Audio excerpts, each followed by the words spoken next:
찬송가 293장 찬양하시겠습니다.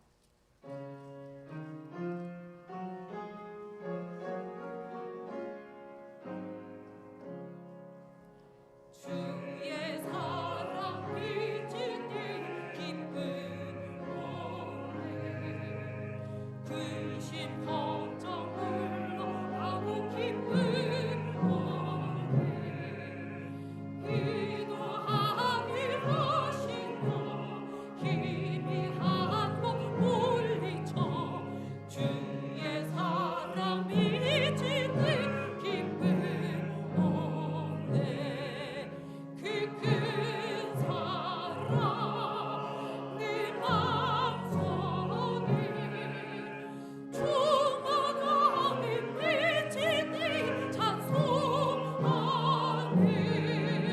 그 큰 사랑 내 마음속에 화평함과 기쁨 주는 그 큰 사랑 주의 사랑 비치니 이 세상을 아름답고 활기차게 다 변하네 화평 주긴 내 영혼 영광스러운 새 생명 다시 찾게 되었네 그 큰 사랑 그 큰 사랑 내 마음속에 충만하게 비치니 찬송하네 그 큰 사랑 내 마음속에 화평함과 기쁨 주는 그 큰 사랑 주의 사랑 비치니 이 세상을 어둠 슬픔 중한 짐이 다 사라져 우리들의 가는 길 밝게 비춰 주시며 복을 받게 하시는 그 큰 사랑 그 큰 사랑 내 마음속에 충만하게 비치니 찬송하네 그 큰 사랑 내 마음속에 화평함과 기쁨 주는 그 큰 사랑 주의 사랑 비치니 그 광채가 찬란하게 둘러 비치겠네 세상 어둠을 이기고 천국 생활할 때도 주의 사랑 비치는 그 큰 사랑 그 큰 사랑 내 마음속에 충만하게 비치니 찬송하네 그 큰 사랑 내 마음속에 화평함과 기쁨 주는 그 큰 사랑 예, 자리에서 일어서십니다.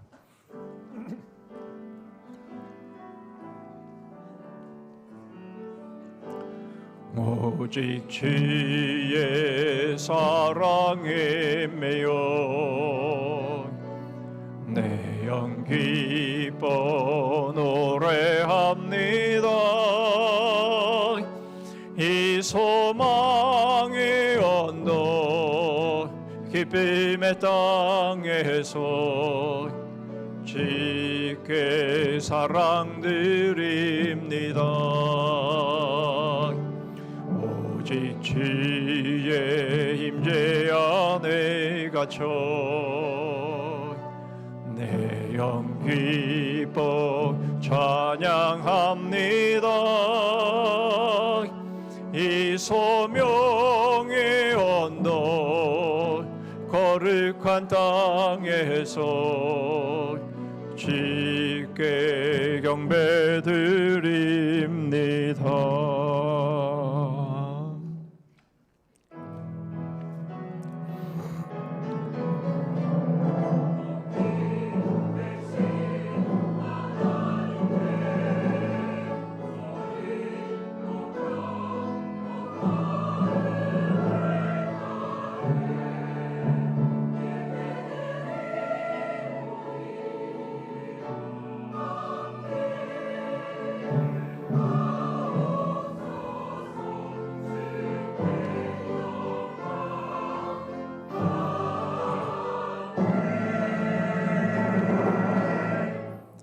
주여, 주는 대대에 우리의 거처가 되셨나이다.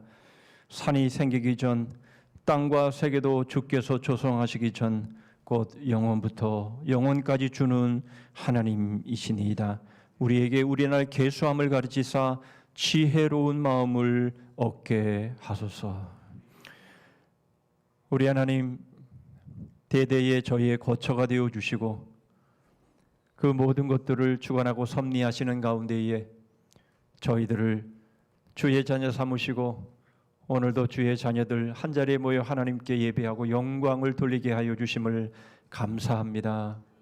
하나님의 영원하심을 보게 하시고 저희의 한계가 있는 저희들의 인생을 보게 하심으로 하나님 앞에 더 겸손하고 더 납작 엎드려 우리 하나님 한 분만 바라보는 복된 예배 되게 하여 주시옵소서. 하나님 홀로 영광 받아 주시옵소서. 예수 그리스도의 이름으로 기도하옵나이다. 아멘.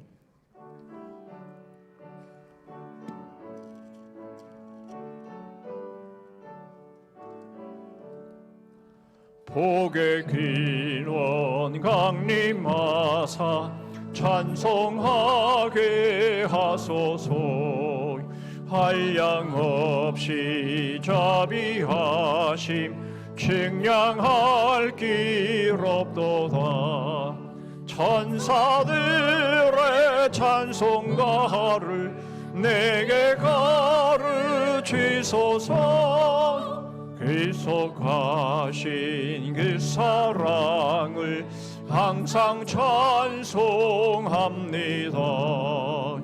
주의 회신 더흠 받아 이때까지 왔으니 이와 같이 천국에도 이르기를 바라네.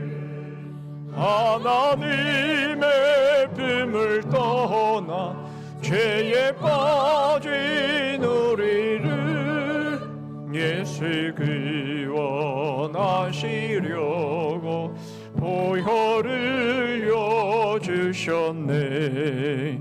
주의 귀한 은혜 받고 일생 빚진 자 되네.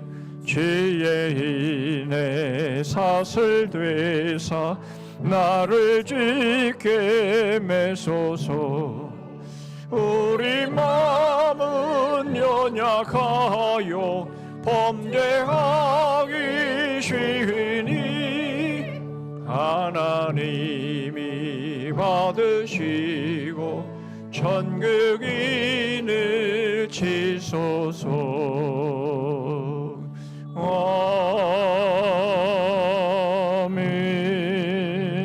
아멘. 교동문 22번 시편 37편을 교독하십니다.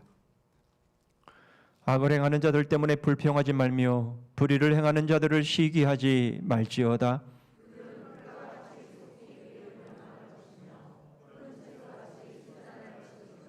여호와를 의뢰하고 선을 행하라.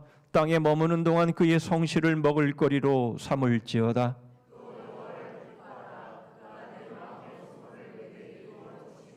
내 길을 여호와께 맡겨라. 그를 의지하면 그가 이루시고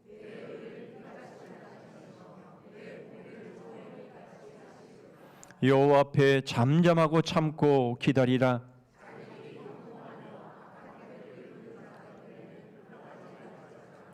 분을 그치고 노를 버리며 불평하지 말라. 오히려 악을 만들 뿐이라. 아멘. 전능하사 천지를 만드신 하나님 아버지를 내가 믿사오며 그 외아들 우리 주 예수 그리스도를 믿사오니 이는 성령으로 잉태하사 동정녀 마리아에게 나시고 본디오 빌라도에게 고난을 받으사 십자가에 못 박혀 죽으시고 장사한 지 사흘 만에 죽은 자 가운데서 다시 살아나시며 하늘에 오르사 전능하신 하나님 우편에 앉아 계시다가 저리로서 산자와 죽은 자를 심판하러 오시리라. 성령을 믿사오며 거룩한 공회와 성도가 서로 교통하는 것과 죄를 사하여 주시는 것과 몸이 다시 사는 것과 영원히 사는 것을 믿사옵나이다. 아멘.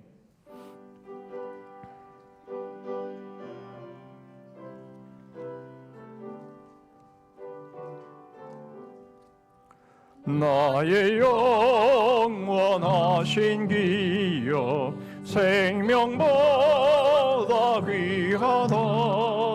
나의 갈 길 나가도록 나와 동행하소서. 주께로 가까이 주께로 가오니 나의 갈 길 나가도록 나와 동행하소서. 세상 불귀한 이람과 모든 명예 버리고 험한 길을 가는 동안 나와 동행하소서. 주께로 가까이 주께로 가오니 나의 갈 길 다가도록 나와 동행하소서. 어두운 골짝 지나가며 험한 바다 건너서 천국문에 이르도록 나와 동행하소서. 주께로 가까이 주께로 가오니 나의 갈 길 나가도록 나와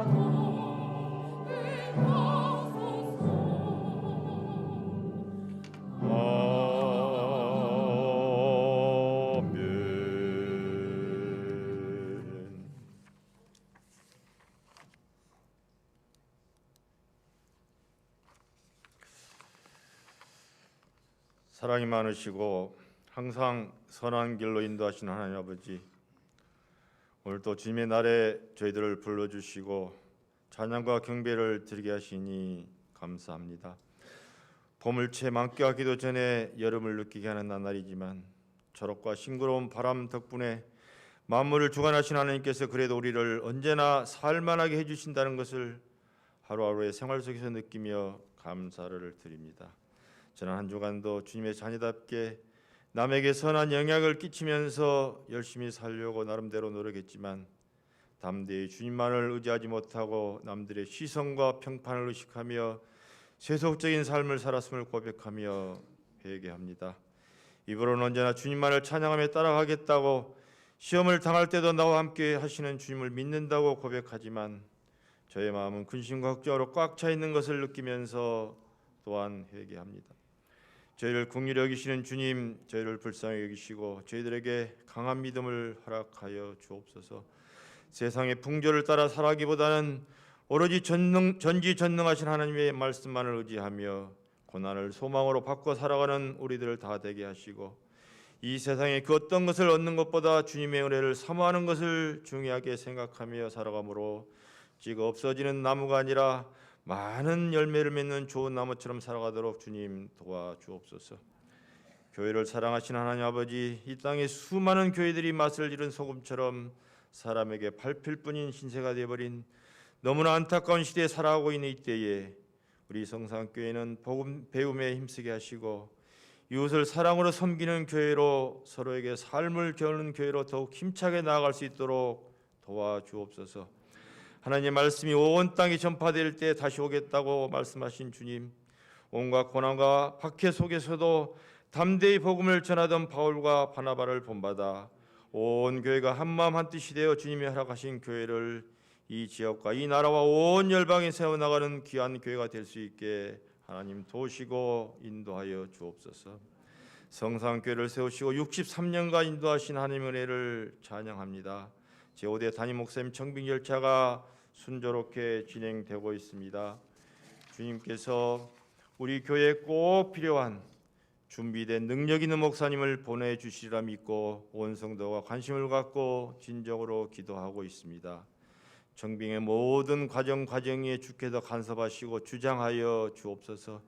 특별히 청빙위원들에게 지혜를 주시고 듣는 귀를 주시고 열심을 주시사 청빙의 전 과정에 믿음과 책임감을 갖고 임하게 도와주옵소서. 이 시간 우리나라를 위해 기도합니다. 22대 국회가 개원되었습니다. 여소야대로 또다시 정쟁과 반목으로 점철되는 국회가 아니라 국민 모두가 행복하게 잘 사는 나라를 만들기 위해 정책으로 경쟁을 하는 선순환의 국회의 모습을 원합니다.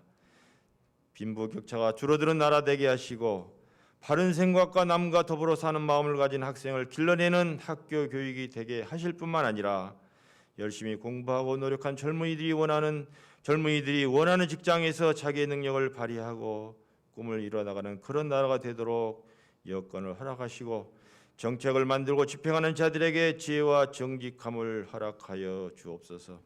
또한 대개 일본도의 전쟁을 불사하는 한반도가 아니라 한동포 한 형제로서 서로가 서로를 감싸 안고 살아가는 평화가 이 땅에 넘치게 도와주옵소서.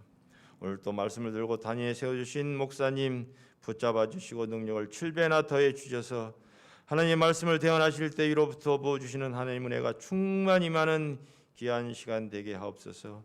오늘 예배를 주님이 받아주시고 이 땅의 근심과 걱정을 십자가 앞에 내려놓고 오로지 하나님이 주시는 위로와 기쁨만을 가득 채우고 돌아가는 복된 시간 되기를 원합니다. 이 시간 준비하여 간지를 올려드리는 할렐루야 찬양대의 찬양을 호명하시고 부르는 자나 듣는 자가 하나님의 임재와 은혜를 느끼는 귀한 찬양이 되게 하옵소서. 감사드리며 우리를 죄와 사망에서 구원하여 주신 예수 그리스도의 이름으로 기도드립니다.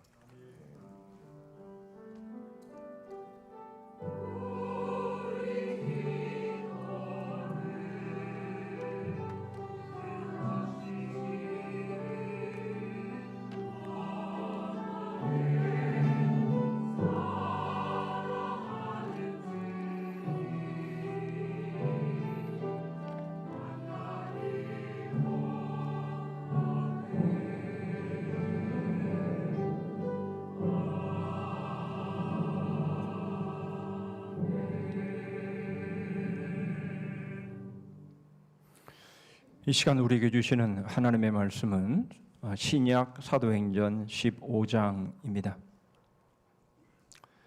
사도행전 15장 1절 말씀부터 11절 말씀까지입니다. 제가 가진 신약 성경 213쪽에 있습니다. 사도행전 15장 1절부터 11절 말씀까지 제가 봉독합니다. 어떤 사람들이 유대로부터 내려와서 형제들을 가르치되 너희가 모세의 법대로 할례를 받지 아니하면 능히 구원을 받지 못하리라 하니 바울 및 바나바와 그들 사이에 적지 아니한 다툼과 변론이 일어난지라 형제들이 이 문제에 대하여 바울과 바나바와 및 그 중에 몇 사람을 예루살렘에 있는 사도와 장로들에게 보내기로 작정하니라. 그들이 교회의 전송을 받고 베니게와 사마리아로 다니며 이방인들이 주께 돌아온 일을 말하여 형제들을 다 크게 기쁘게 하더라. 예루살렘에 이르러 교회와 사도와 장로들에게 영접을 받고 하나님이 자기들과 함께 계셔 행하신 모든 일을 말하며 바리새파 중에 어떤 믿는 사람들이 일어나 말하되 이방인에게 할례를 행하고 모세의 율법을 지키라 명하는 것이 마땅하다 아니라. 사도와 장로들이 이 일을 의논하러 모여 많은 변론이 있은 후에 베드로가 일어나 말하되 형제들아 너희도 알거니와 하나님이 이방인들로 내 입에서 복음의 말씀을 들어 믿게 하시려고 오래전부터 너희 가운데서 나를 택하시고 또 마음을 아시는 하나님이 우리에게와 같이 그들에게도 성령을 주어 증언하시고 믿음으로 그들의 마음을 깨끗이 하사 그들이나 우리나 차별하지 아니하셨느니라. 그런데 지금 너희가 어찌하여 하나님을 시험하여 우리 조상과 우리도 능히 매지 못하던 멍에를 제자들의 목에 두려느냐. 그러나 우리는 그들이 우리와 동일하게 주 예수의 은혜로 구원받는 줄을 믿노라 하니라. 아멘.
호국 보훈의 달 6월을 저희들에게 허락하여 주시고 나라와 민족을 위해서 피를 흘리고 생명을 바친 우리 순국 선열들의 그 희생을 다시금 마음 가운데 담을 수 있는 기회들을 저희들에게 주셔서 감사합니다.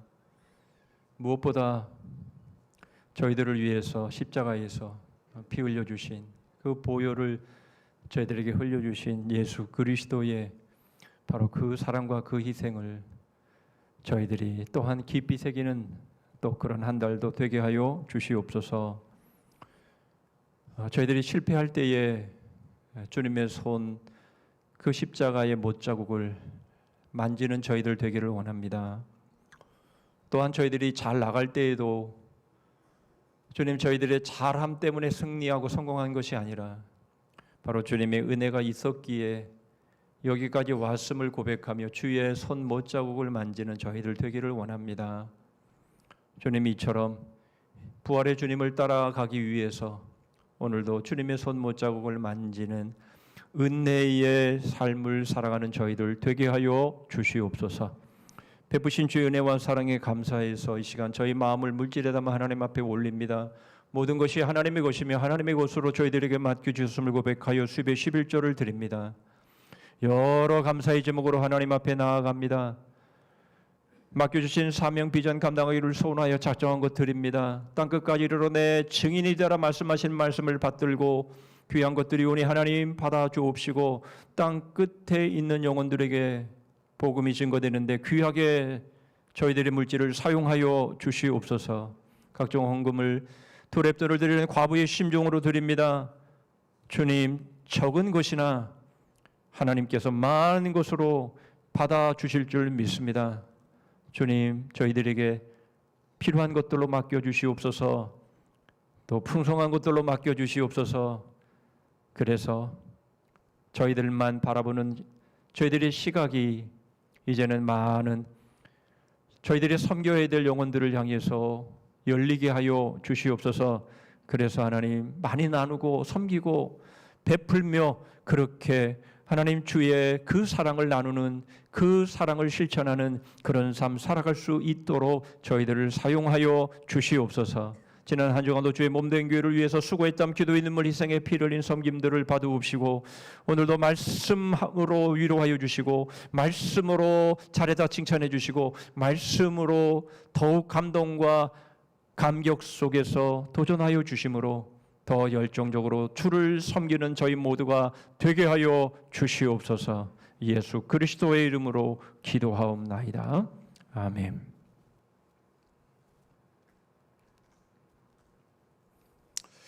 대부분의 자기 개발서나 유튜브를 보면 자기 확신, 자기 긍정, 바로 이것이 성공의 지름길이다 이렇게 말합니다. 그래서 어떻게 하면 자기 확신으로 나아갈 수 있을지에 대해서 그 길과 그 방법을 가르쳐 주는 것을 보게 됩니다. 그러나 방금 보신 동영상의 내용은 좀 다르죠. 성장하는 기회는 자기 확신이나 자기 긍정이 확고해질 때가 아니라는 거죠. 오히려 그것이 무너질 때, 자기를 보호했던 단단한 그 껍질에서 나올 때 바로 그때가 성장할 수 있는 그런 기회가 아니냐라는 겁니다. 여러분들은 어떻게 생각하십니까?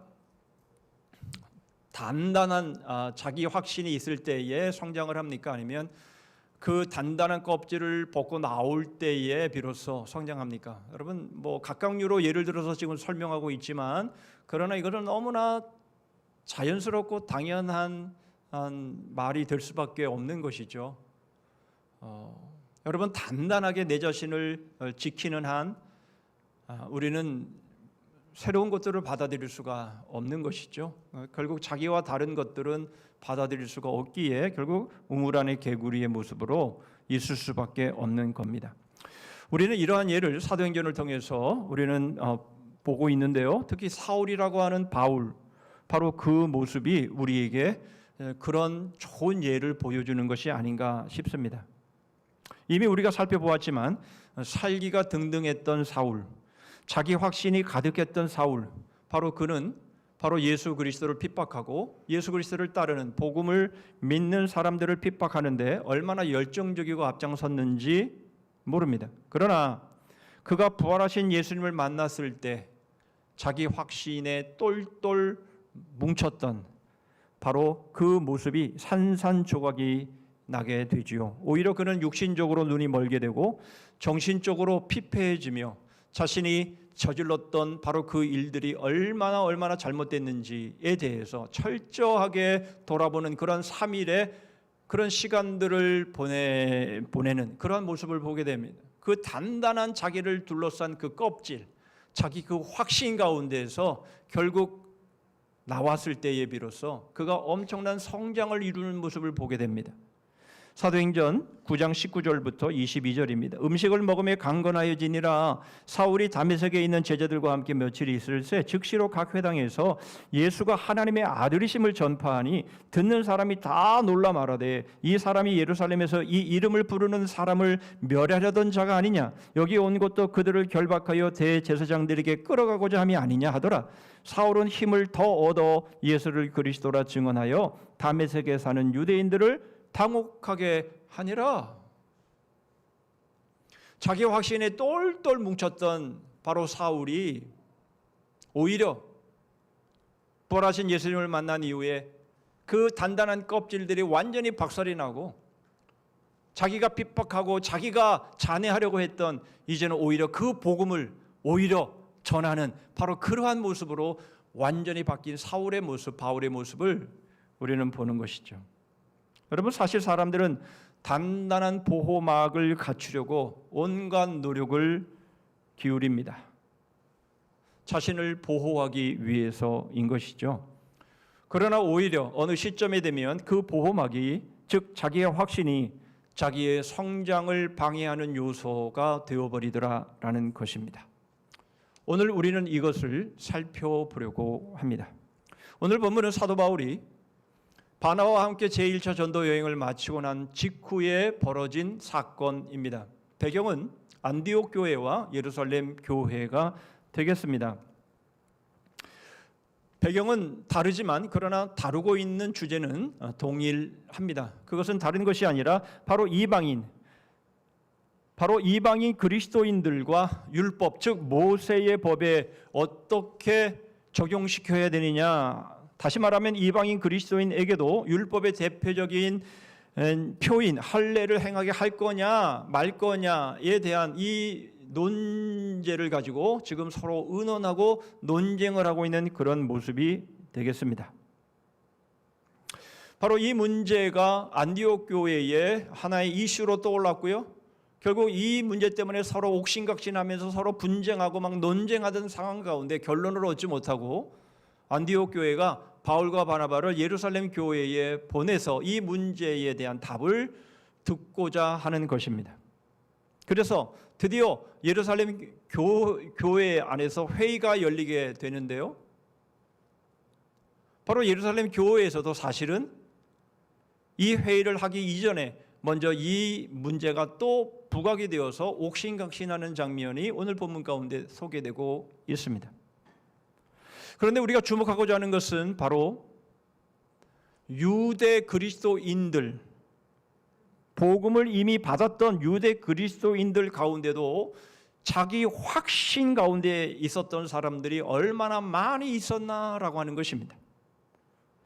여러분, 이것이 도대체 무엇을 우리에게 말해주는 것인지 살펴보면서 우리는 이 자기 확신의 출처는 뭐며, 그리고 자기 확신을 어떻게 극복할 수 있으며, 그리고 자기 확신의 삶을 극복한 자의 삶이 어떠한 것인가 하는 것들을 함께 나누겠습니다. 먼저 자기 확신의 출처, 그 뿌리를 좀 살펴보시죠. 1절입니다. 어떤 사람들이 유대로부터 내려와서 형제들을 가르치되 너희가 모세의 법대로 할례를 받지 아니하면 능히 구원을 받지 못하리라 하니, 능히 구원을 받지 못하리라. 여러분, 이것은 구원과 관계된 것이기 때문에 그 어떤 논제보다 정말 중요한 문제가 아닐 수가 없는 것이죠. 그런데 능히 구원을 받지 못하리라, 너무 중요한 문제를 다루고 있는데 너무 확신에 차서 이 말을 하고 있더라 하는 겁니다. 여러분 이것을 주장하는 사람들이 누구입니까? 바로 유대로부터 내려온 사람들, 즉 정통파 유대 그리스도인들이었다라는 것이죠. 뿐만 아니라 이 사람들의 위치를 보니까 가르쳤다라는 것을 보니까 이 교사의 위치에 있었던 사람이구나라는 것도 우리가 알 수 있습니다. 바로 이러한 일로 인해서 안디옥 교회가 아주 논쟁에 휩싸이게 된 겁니다. 그런데 여러분 거기다가 이 사람들의 말하는 것이 너무나 확신에 찬 겁니다. 능히 구원을 받지 못하리라.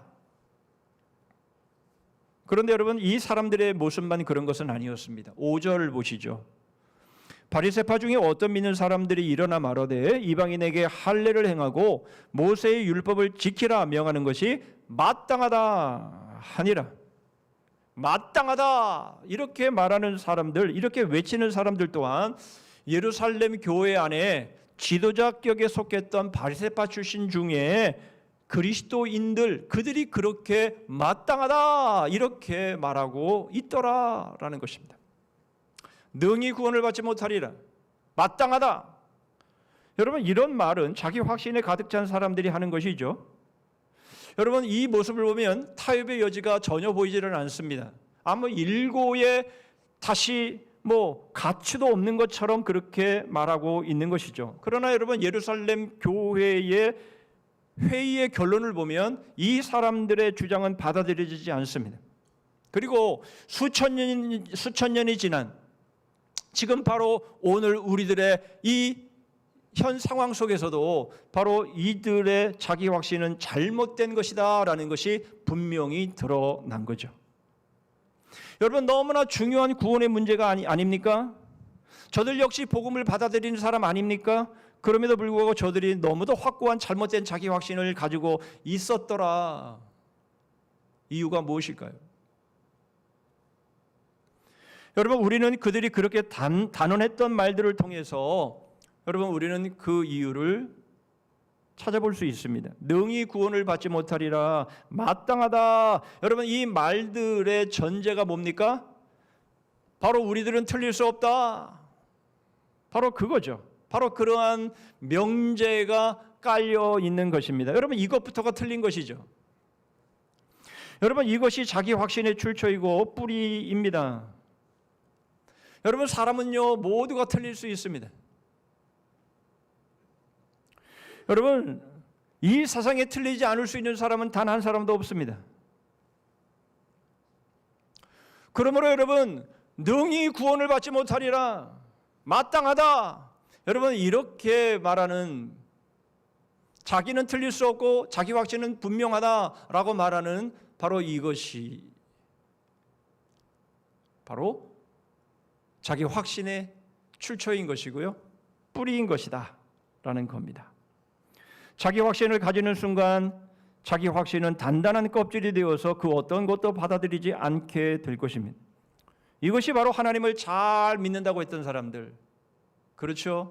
이 세상의 유일한 선민, 택함 받은 백성, 여러분 그렇게 하나님께서 정말 놀라울 정도로 그들을 애굽에서 이끌어내시고 그들을 가나안 땅에 들이시는 정말 전무후무한 역사를 가진 사람들, 바로 이 유대인들이 말이죠. 하나님을 잘 믿는다고 하는 사람들이 말이죠. 하나님의 아들을 십자가에 못 박아 죽인 사람들인 바로 그 모습인 것입니다. 그것은 그때의 유대인들만 그런 것이 아니라 바로 오늘날의 유대인들의 모습도 그러한 것이고요.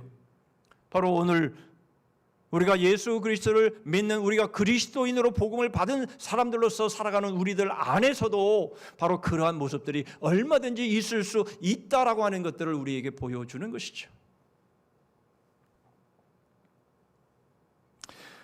자기의 확신을 내려놓지 않는 한 여러분 우리는 어떤 것도 받아들일 수 없고 그 결과 성장할 수 없습니다. 그러므로 여러분 결국 자기는 틀릴 수가 없다. 자기의 모든 것들은 너무 분명하고 너무 확실하다.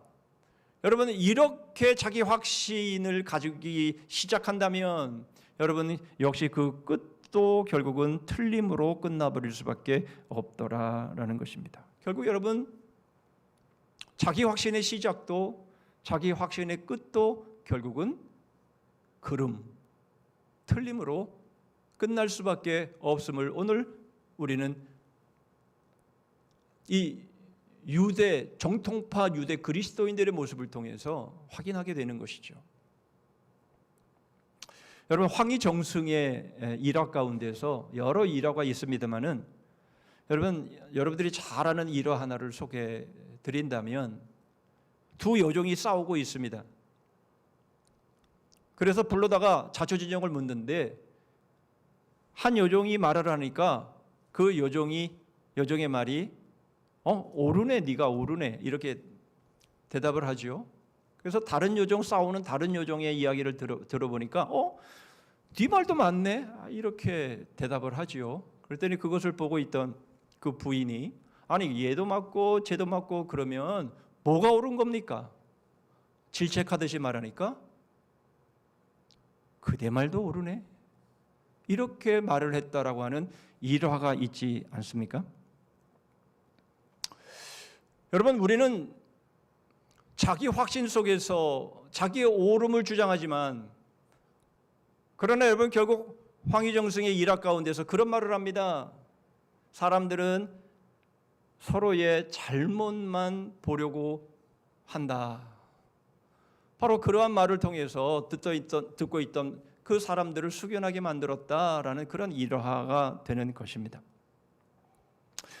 여러분, 누구나 자기의 생각은 옳다라는 것이죠. 다 자기는 그런 확신 속에서 살아가더라라는 그런 일화입니다. 여러분, 어떤 분들은요, 그래도 자기 확신 가운데는 그래도 맞는 것이 있지 않겠냐, 뭐 열에 하나 정도는 분명히 그래도 맞는 것이 있지 않겠나, 이렇게 생각하시는 분들도 계시면서 자기 확신은 있어야 되는 것 아니냐라고 항변하시는 분들도 계실지 모릅니다.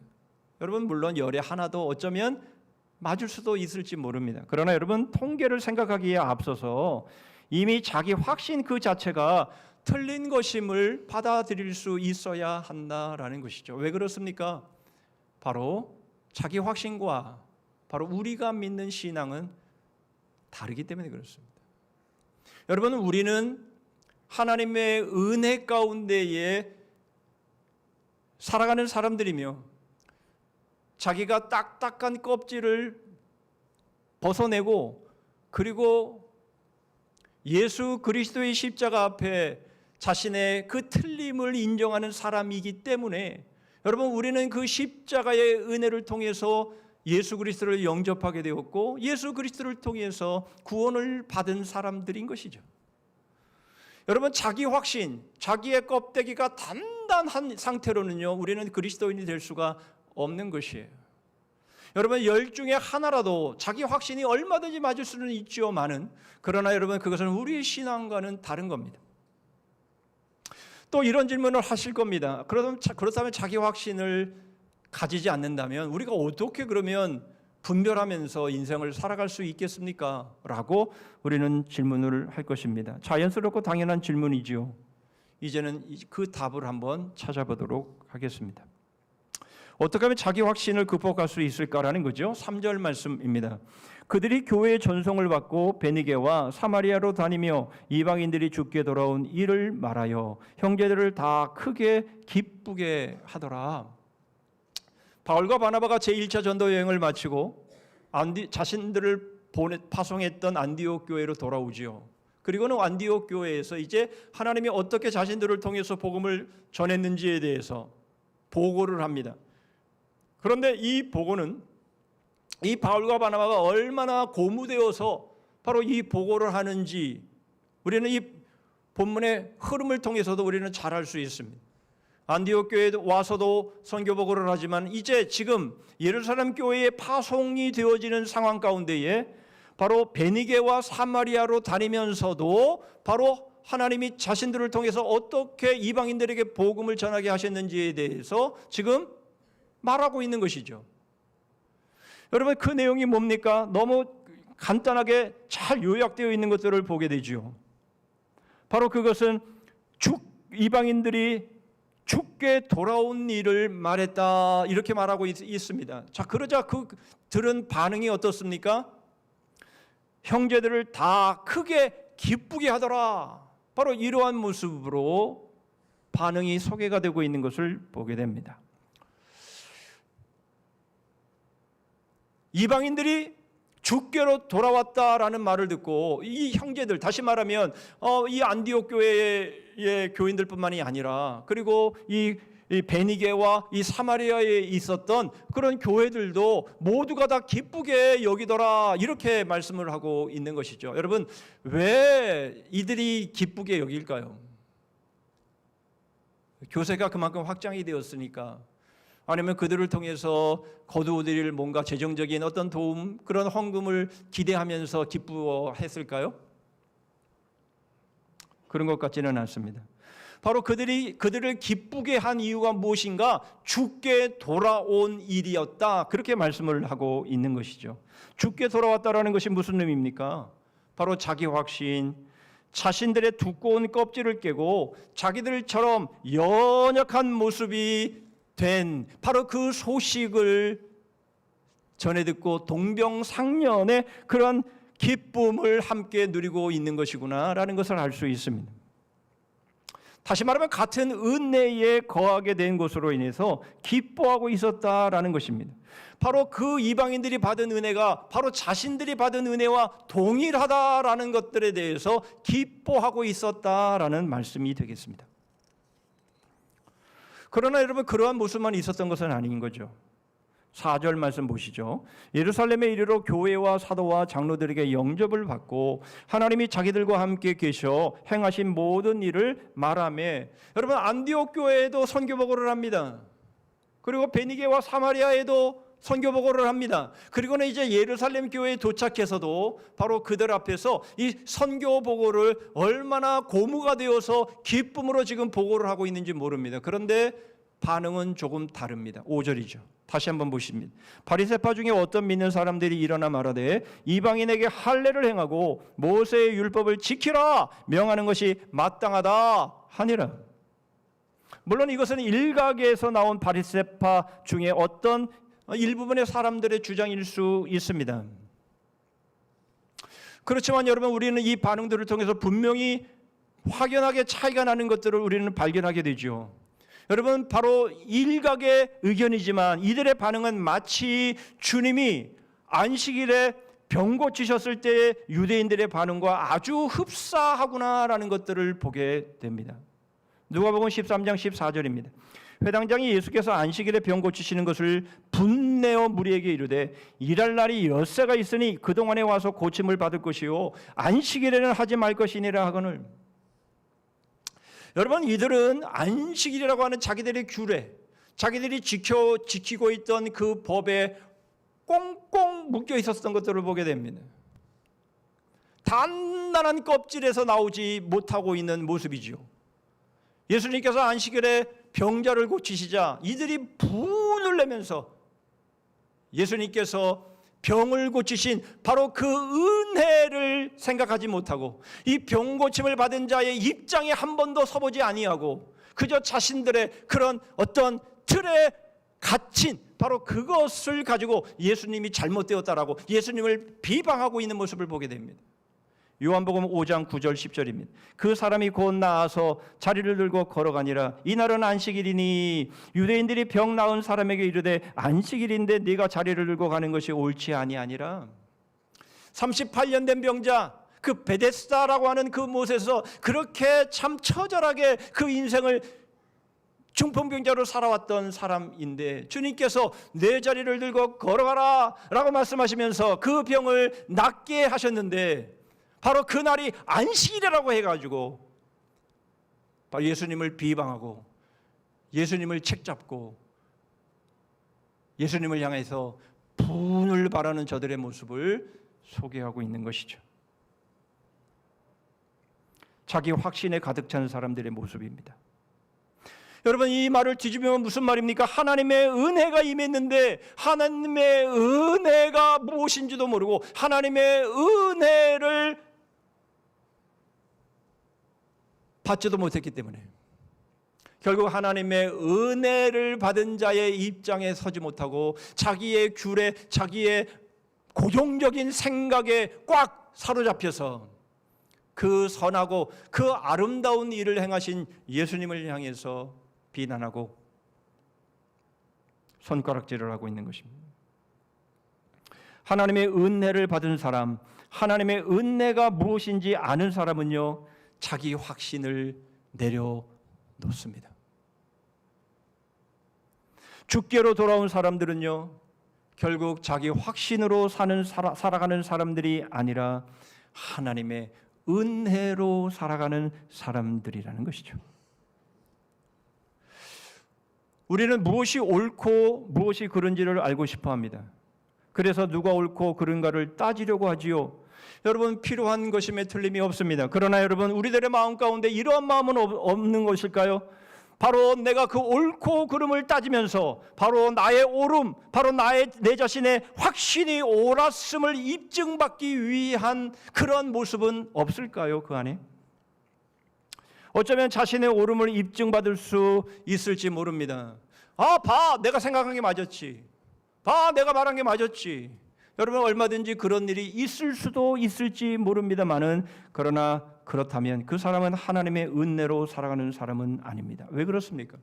바로 예수 그리스도께서 십자가에 오르신 이유는 우리의 옳음 때문에 오르신 것이 아니라 바로 우리의 그름 때문에, 우리의 틀림 때문에, 우리의 죄 때문에 십자가에 오르신 분이시기 때문에 그렇습니다. 그러므로 여러분, 우리의 옳음을 내려놓지 않는다면 우리는 여전히 주님이 십자가를 통해서 우리에게 베풀어 주신 그 은혜가 무엇인지를 우리가 아직도 모르는 것이죠. 자기 확신을 주장하다가 하나님의 은혜를 상대적으로 쓸모없게 만들기를 원하십니까? 아니면 자기 확신을 내려놓고 하나님의 은혜를 충만하게 누리시기를 원하십니까? 여러분, 우리가 그리스도인이 되었다라고 하는 것은 나의 옳음과 나의 확신, 이 단단한 껍질을 벗겨내고, 그리고 정말 스치기만 해도 상처받을 수밖에 없는, 자기를 보호하고 자기를 방어할 수 있는 것이 아무것도 없는 바로 그 모습 속에서 오직 예수 그리스도의 십자가의 은혜만이 나를 구원할 수 있고, 바로 그 은혜만이 나를 지켜줄 수 있고, 바로 그 은혜만이 나의 전부임을 고백할 때에 비로소 우리는 그리스도인이 되는 것 아닙니까?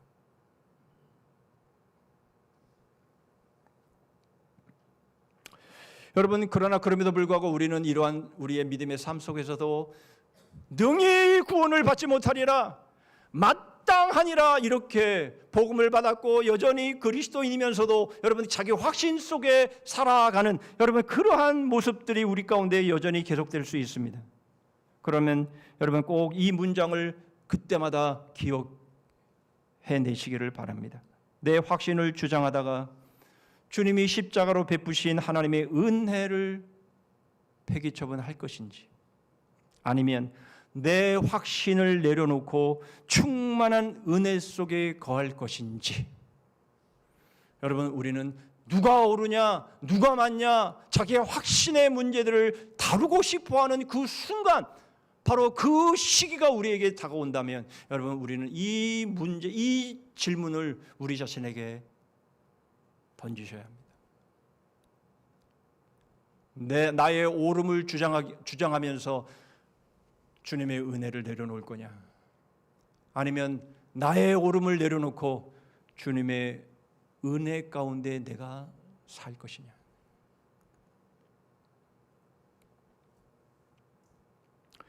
디모데전서 1장 15절은 우리에게 이것을 잘 보여줍니다. mit보다 모든 사람이 받을 만한 이 말이요, 그리스도 예수께서 죄인을 구하시려고 세상에 임하셨다 하였도다. 죄인 중에 내가 괴수니라. 여러분, 예수 그리스도께서 바로 우리의 틀림을 위해 오셨고, 바로 우리의 틀림과 우리의 그름을 담당하시면서 십자가에 오르셨다면 여러분, 바로 내가 바로 죄인 중에 첫째입니다. 주님의 은혜가 절대적으로 필요한 자가 접니다, 제가 1순위입니다 라고 달려나오는 바로 그것이 바로 그리스도인의 모습이라면 내 생각이 옳습니다, 내 확신은 틀림이 없습니다. 능히 구원을 받지 못합니다. 마땅합니다라고 말하는 바로 그 말을 할 수 있겠는가라는 것입니다. 사랑하는 성도 여러분, 우리는 자기 확신으로 살아가는 사람들이 이미 아닙니다. 우리는 오직 십자가로 우리에게 베풀어 주신 바로 그 주님의 은혜로 살아가는 사람들입니다. 가정 안에서도요, 교회 안에서도요, 직장 안에서도 말이죠. 내 확신 속에서 살아가는 삶이 아니라 오직 하나님의 그 은혜가 없으면 나는 당장이라도 나는 살 수 없는, 여러분, 그러한 하나님의 은혜를 바라보면서 살아가는 그러한 삶을 살아가는 우리 모두가 되기를 축복합니다.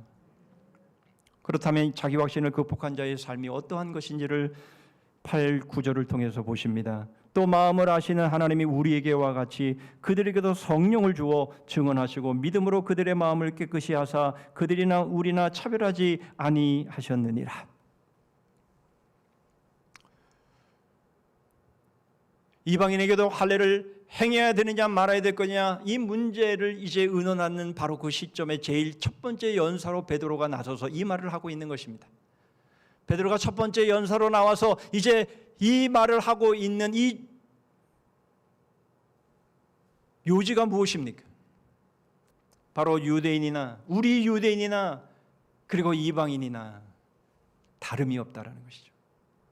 차별이 없다라는 것이죠. 왜요? 다 우리가 한 성령을 받았기 때문이다. 베드로는 바로 고넬료의 사건을 통해서, 그리고 고넬료 사건 이전에 자신에게 내려진 3번이나 보여주신 그 환상을 통해서 그것을 너무나 분명하게 깨달았기에 바로 이 주제 앞에 베드로는 말하는 겁니다. 우리 유대인이나 이방인이나 다름이 없다, 차별이 없다, 이렇게 말하는 것이죠. 여러분, 이것은 이방인이나 유대인만 말씀하고 있는 것이 아닙니다. 고린도전서 12장 13절입니다. 우리가 유대인이나 헬라인이나 종이나 자유인이나 다 한 성령으로 세례를 받아 한 몸이 되었고 다 한 성령을 마시게 하셨느니라. 갈라디아서 3장 28절입니다. 너희는 유대인이나 헬라인이나 종이나 자유인이나 남자나 여자나 다 그리스도 예수 안에서 하나이니라. 할렐루야.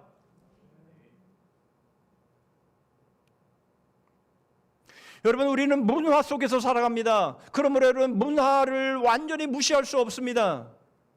그렇기 때문에 거기에는 여러 가지 차별도 존재하지요. 그러나 여러분, 우리는 이 문화 속에 갇혀 살아가는 사람들이 아니라 복음으로 여러분 그 문화의 한계를 또한 뛰어넘을 수 있어야 하는 것이죠.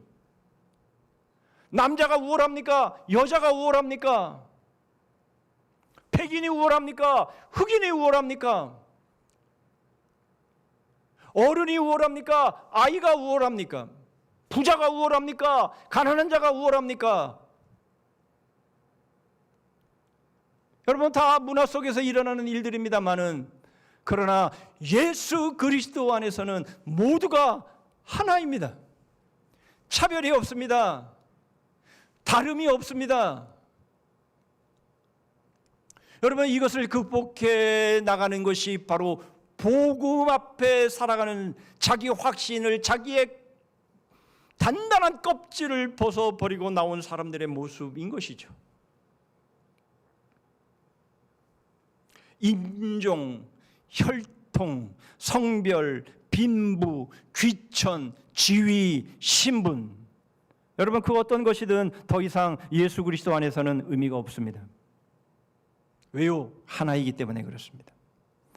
여러분, 모두가 죄인이기 때문에 그렇습니다. 11절입니다. 그러나 우리는 그들이 우리와 동일하게 주 예수의 은혜로 구원받는 줄을 믿노라 하니라.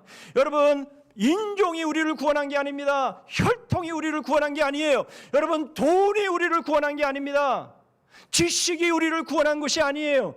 여러분, 그러므로 이 모든 것들은 우리가 구원받는 일에 어떤 역할도 한 것이 없습니다. 여러분, 그러므로 그것들이 우리 안에 복음을 밀쳐내고 은혜를 밀쳐내고, 여러분, 그런 것들이 우리의 마음 안에 자리를 차지하면서 여러분 서로를 차별하고 서로를 다르다라고 여기는 일들은 그것은 그리스도인의 모습이 아닌 것이죠. 그것은 복음이 우리에게 말씀하시고 있는 것이 아닙니다. 뿐만 아니라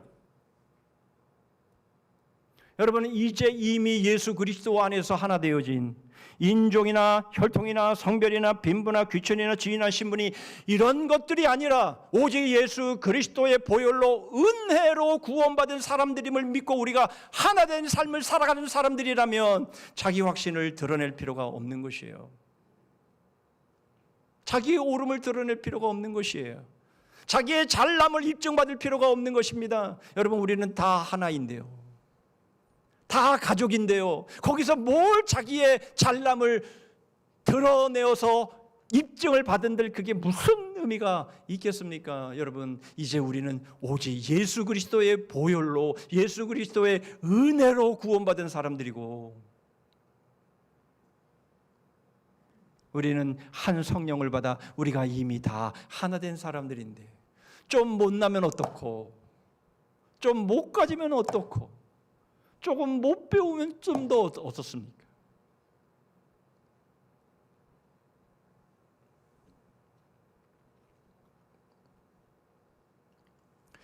어제 우리 장로님들과 우리 안수 집사님들 다는 참석 못하셨고 그래서 저를 포함해서 12사람이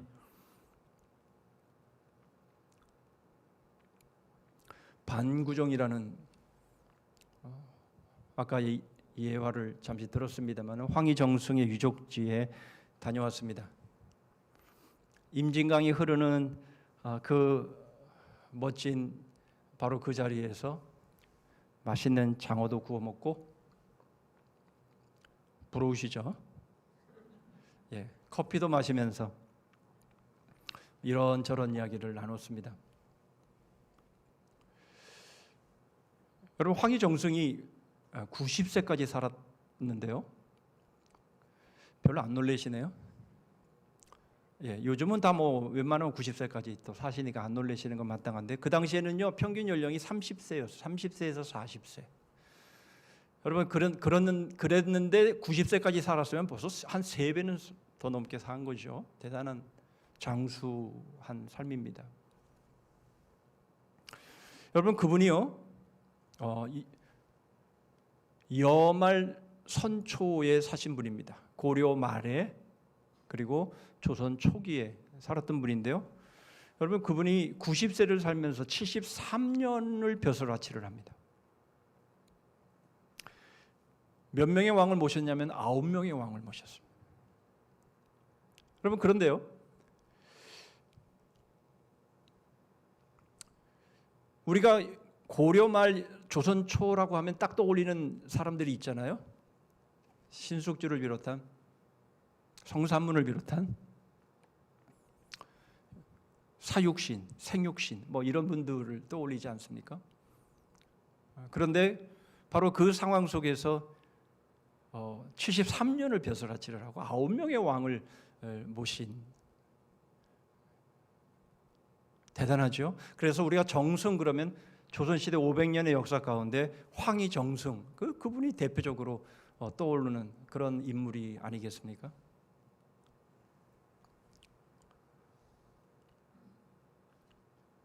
그분이 어떻게 그렇게 오래 벼슬아치를 할 수 있고 18년이나 세종대왕 시절 때에 18년이나 영의정 자리에 오를 수 있었을까요? 아까 우리가 예화를 통해서 들었습니다만 네 말도 옳고 얘 말도 옳고 그대 말도 옳다. 굉장히 우유부단한 모습일 수 있죠. 제가 쭉 찾아봤더니 어저께 우리 다녀와서도 쭉 한번 찾아봤더니 우리가 청백리로 그분을 다 기억하고 있습니다만 청백리는 아닌 것 같다. 그러나 이 조정 능력만은 뛰어난 분이었구나. 이런 글을 제가 읽어보게 됩니다. 여러분 그 황희정승의 모습만 보면 정말 굉장히 대표적인 성공한 인물이다 이렇게 우리가 볼 수 있을 텐데요. 그런데 그분의 모습을 보면서 그렇게 뭐 청백리다 뭐 엄청나게 오랜 기간 동안 성공한 그런 삶을 살았다라고 그렇게 우리가 또 칭할 수 있지만, 그러나 그분의 이렇게 또 부정적인 면들을 말하면서 그 가족 간의 비리와 뭐 등등 여러 가지 뭐 뇌물과 뭐 이런 등등의 말들을 또한 역사 가운데에 또 있음을 또한 보게 됩니다. 대표적으로 부러운 것들은 다 가지고 있는 분이다라고 그렇게 말할 수 있지만, 그러나 저는 그 모습을 보면서 한 가지 제 마음 가운데 결론 지어지는 그런 생각이 있습니다. 완벽한 사람은 없구나 라는 것이죠. 어저께 맛있는 장어를 먹고 커피를 마시면서 이제 우리 장로님들 또 우리 안수 집사님들이랑 함께 뭐 나오는 얘기가 어떤 얘기겠어요? 이제 후임 목회자에 대한 얘기를 이렇게 저렇게 주고받았습니다. 얘기를 나누면서 후임 목사님에 대한 기대들이 참 많구나 하는 것을 제가 생각을 하면서, 당연히 그렇겠죠, 그렇죠? 당연히 후임 목사님은 이런 분이셔야 돼, 저런 분이셔야 돼. 여러분 이렇게 여러 가지 생각들을 여러분들은 가지고 계실 텐데요. 여러분 먼저 드리고 싶은 것은 너무 기대하지 말자라는 거예요.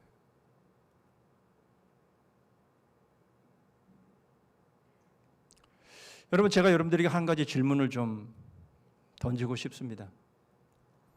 여러분 예수님이 저희 교회 담임 목회자로 오신다면 어떠시겠어요? 그런 분이면 되겠어요? 예수 그리스도가 저희 교회 담임 목회자로 오시면 만족하시겠어요? 100%? 속으로 다 예스 할 겁니다. 그렇죠? 그런데 한 가지만 제가 또 하나 더 질문을 던져볼게요. 하나님은 완전하신 분이에요. 그렇죠? 대답이 없으세요. 하나님은 완전하신 분이, 그러니까 우리가 이 자리에 있어요. 그런데 여러분 하나님께 불만이 있습니까? 없습니까? 하나님께 대해서 내 마음 가운데 서운한 것이 있습니까? 없습니까? 없다면 다 거짓말이에요. 왜 그때 내 기도 응답 안 해주셨어요? 왜 그때 나를 그 어려운 시험과 어려움 속에서 왜 그냥 내버려 두셨어요? 내가 그때 엄청나게 어려움을 당했을 때 하나님 그때 뭐하고 계셨어요? 여러분 이러한 마음들이 우리의 마음 가운데 다 있는 거 사실 아닙니까?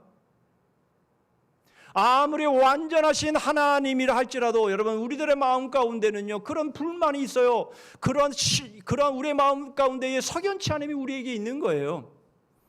그러니 여러분 예수님께서 이 우리 교회에 오셔서 담임 목회를 하신다 할지라도 여러분 우리들의 마음 가운데는요 다 그런 게 있는 거예요.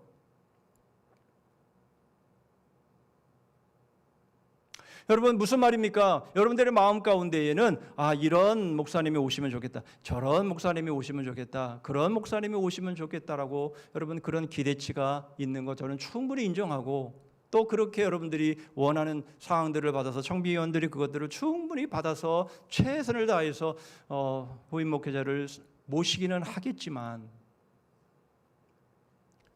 자기 확신이 옳은 게 아니라는 거예요.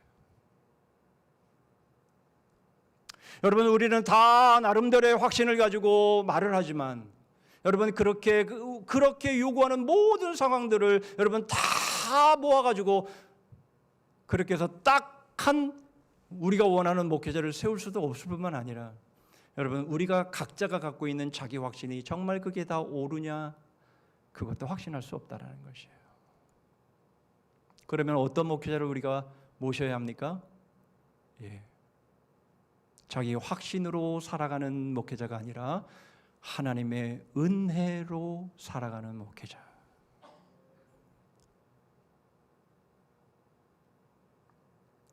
여러분 처음에는 모든 것이 다 좋아 보여도 그러나 그럴 수 있는 사람은 없기 때문에 이런 문제도 생기고 저런 문제도 생기고 할 때에 그렇지 그 연약한 부분들을 우리의 확신을 가지고 이렇게 비판하고 저렇게 판단하는 그런 모습이 아니라 우리 주님께서 나를 십자가의 은혜로 나를 용납하시고 나를 받아주셨던 것처럼 바로 자신의 그 단단한 껍질을 벗겨내고 그저 스쳐도 상처받을 수밖에 없는 그러한 모습 가운데 하나님의 은혜를 사모하고 하나님의 은혜를 갈망하는 그런 목회자, 바로 그러한 목회자를 위해서 기도하시는 것이 크게 맞는 것이고요.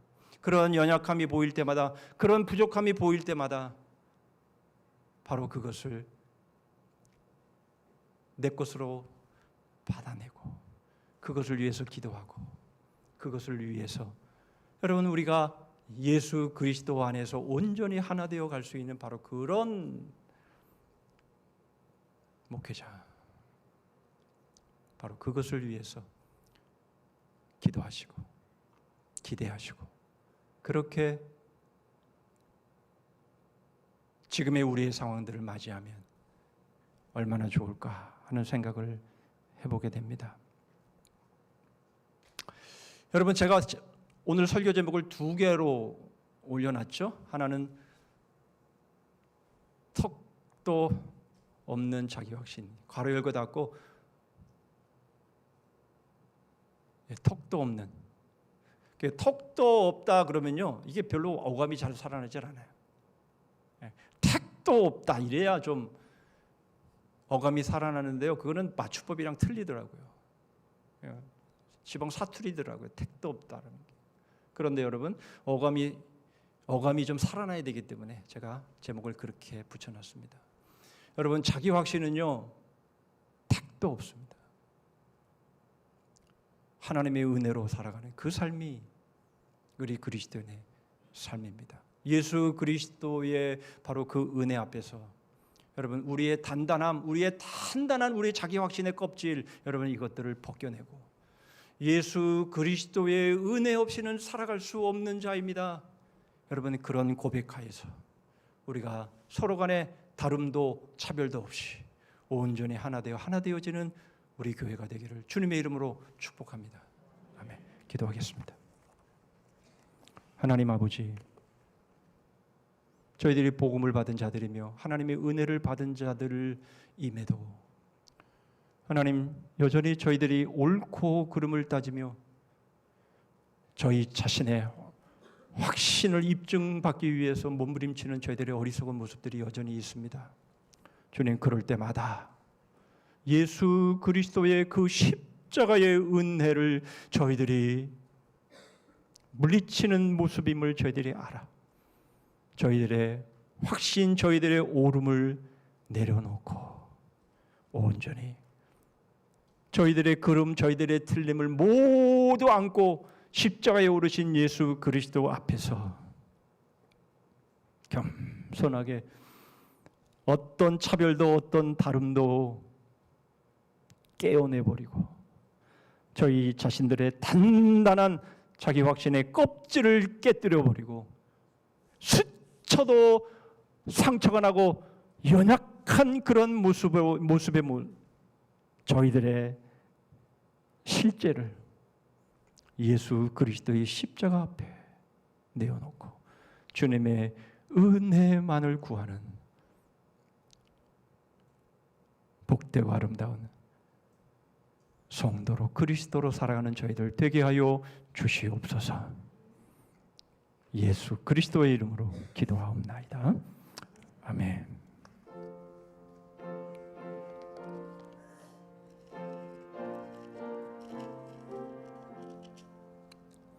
내 눈을 들어 두루 살피니 산악이라 날 돕는 구원 어디서 오나 그 어디 나서 하늘과 땅을 진 여호와 날 도와주심 확실하도다. 주께서 나의 가는 곳마다 지키시며 졸지도 않고 깨어 계셔서 늘 지키네. 이스라엘을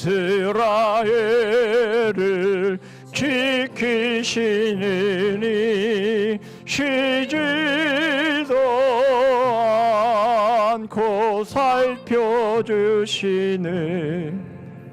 여호와 나의 보호자시니 늘 지키며 오른팔들어 보호하시고 그늘 되네. 낮에는 해가 삼지 못하며 또 밤에 달이 해치 못하네. 여호와 나의 영혼 지키사 돌보시며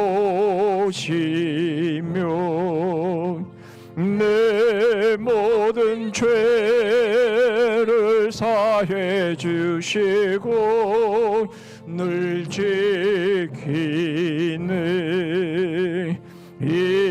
이제로부터 영원 무궁히 주 나의 출입 지켜주시리. 아멘.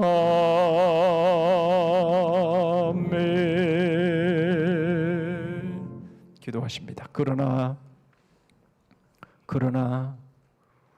우리는 그들이 우리와 동일하게 주 예수의 은혜로 구원받는 줄을 믿노라 하니라. 지금은 우리 구주 예수 그리스도의 은혜와 하나님 아버지의 다함이 없으신 사랑과 성령 하나님의 교통하심과 복주심과 끝까지 이기게 하심이 자기 확신의 단단한 껍질을 벗어나서 스쳐도 상처받을 수밖에 없는 그 연약한 모습 가운데 십자가 바로 그 은혜를 바라보며 오직 예수 그리스도 안에서 온전한 하나됨을 이루며 은혜로 살아가기를 소원하며 다짐하는 머리 숙인 심령들을 위해 가정과 일터 위에 민족과 우리 성산교회 그리고 열방 위에 이제부터 영원토록 함께 하실지어다. 아멘.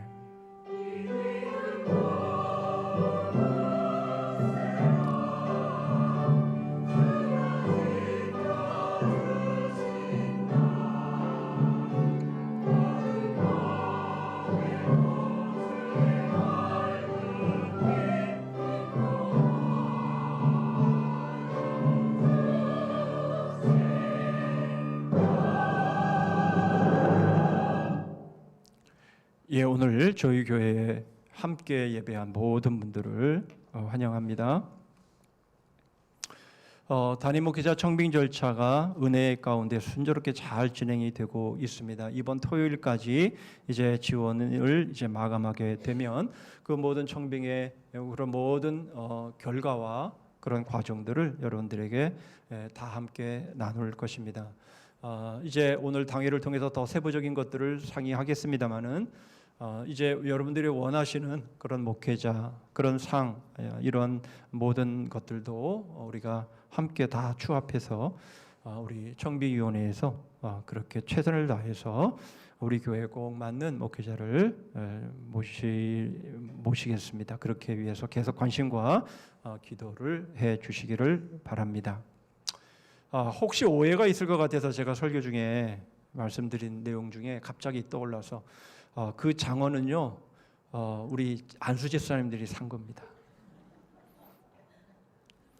그래서 너무 음식이 비쌀 것 같아서 저희 당회 회비로 좀 도와주려고 합니다. 네, 오해하지 마시기를 바랍니다.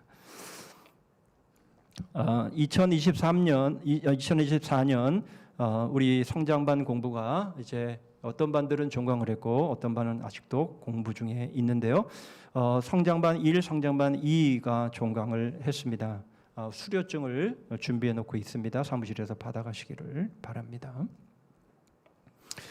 이제 여름 성경학교를 앞두고 교사 강습회가 있습니다. 남서울로의 주일학교 연합회 주관으로 이번에 보니까 우리 총시대 총장이 오셔서 강의를 해주시더라고요. 박성규 목사님은 제가 저 대학 1년 선배인데요. 가까이에서 보면서 아주 참 많이 본받을 게 있었던 그런 목회자인데요. 지금도 잘 총장의 그런 역할을 지금 잘 해내고 있다 싶습니다. 우리 교사들 많이 참여하셔서 또 은혜도 받으시고 또 좋은 강습 받으셔서 여름성경학교 잘 섬겨 주시기를 바라고요. 각 주일학교에서는 그 참석자 명단을 오늘까지 조 목사님에게 알려주시면 감사하겠습니다. 이번 금요 비전 기도회는 제3여전도회가 주관이 되겠습니다. 계속 말씀을 드리는 것처럼 이번 교회 설립 63주년 기념주일 샬롬 예배 때에 우리 사도행전을 범위로 해서 성경 퀴즈 대회를 하려고 합니다. 여러분 상도 받고 하나님의 말씀에도 큰 은혜 받는 성령 충만한 여러분 그런 시간들이 꼭 되실 수 있기를 바랍니다. 7월 첫째 주는 특별 새벽 기도회로 여러분들이 마음으로 준비해 주시기를 바라고요. 성경 통독은 이번 주간은 시편 73편부터 시작을 하겠습니다. 우리 소성화 장로님, 우리 딸내미, 우리 홍규 희정 부부가 모처럼 만에 또 이렇게 방문을 했습니다. 2층에서 지금 예배하고 있는데 예배 후에 교제하고 그러시면 좋겠습니다. 우리 다 자리에서 일어서시겠습니다. 자, 다리 바뀌었네요. 우리 여성들이 먼저 연구 표합니다. 시작. 복음의 자비로 서로를 품자. 서로를 주제 찬송하겠습니다.